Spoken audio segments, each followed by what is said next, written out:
আপনার মোবাইলে কি মেসেজ আসতেছে না বা মেসেজ নোটিফিকেশনের কোনো সমস্যা বা মেসেজ নোটিফিকেশনের কোনো সাউন্ড পাল্টাতে চান, তাহলে এই ভিডিওটি সম্পূর্ণ দেখুন।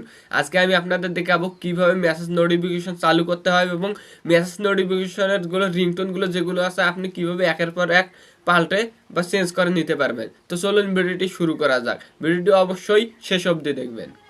তো আপনারা দেখতে পাচ্ছেন এটা আমার মেসেঞ্জার অ্যাপ। এটার মাধ্যমে ক্লিক করবেন, ক্লিক করলে একদম কর্নারে দেখতে পারবেন 3 ডট আইকন। তো এটাতে আপনারা ক্লিক করবেন, ক্লিক করলে আবার ওখানে দেখতে পারবেন একটি সেটিং নামের অপশন। তো আপনারা এটাতে ক্লিক করবেন, ক্লিক করলে এখানে দেখতে পারবেন নিচের দিকে একটি অপশন আছে যেটার নাম হলো নোটিফিকেশন অ্যান্ড সাউন্ড সিস্টেম। তো এটা নোটিফিকেশন অ্যান্ড সাউন্ড, তো আপনারা এটাতে ক্লিক করবেন। ক্লিক করলে এখানে দেখতে পারবেন যে এটাও অফ করে রাখা আছে, তো আপনারা এটা চালু করবেন। তো এই কারণে আপনার মোবাইলে নোটিফিকেশন আসতেছে না। তো এটা চালু করার পর এখানে আপনারা যারা আবার রিংটোন চেঞ্জ করতে চান তাদের জন্য এই সুবিধাটি আছে। আপনারা এই দেখেন এখানে রিংটোন নামের যে অ্যাপসটি আছে, তো আপনারা এটাতে ক্লিক করবেন। ক্লিক করলে একদম এখানে দেখতে পারবেন আপনার পছন্দ মতো অনেকগুলো সিস্টেম। তো আপনারা যে রিংটোনটি চান তো এটা রিংটোন আপনি সেট করে নিতে পারেন।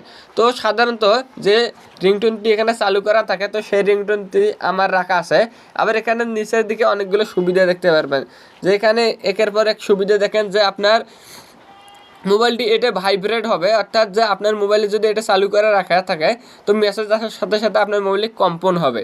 তো এভাবে অনেকগুলো এখানে নিচের দিকে সিস্টেম আছে, তো আপনারা চাইলে একের পর এক দেখে চালু করতে পারেন। ভিডিওটি যদি ভালো লাগে ভিডিওতে অবশ্যই একটা লাইক দেবেন, চ্যানেল নতুন হলে চ্যানেলটিকে সাবস্ক্রাইব করে রাখবেন। অন্য কোনো বিষয় জানার তাহলে কমেন্টে গিয়ে জানাবেন। সকলেই সুস্থ থাকবেন, সদা সর্বদা নিরাপদে স্থান থাকবেন। আল্লাহ হাফেজ।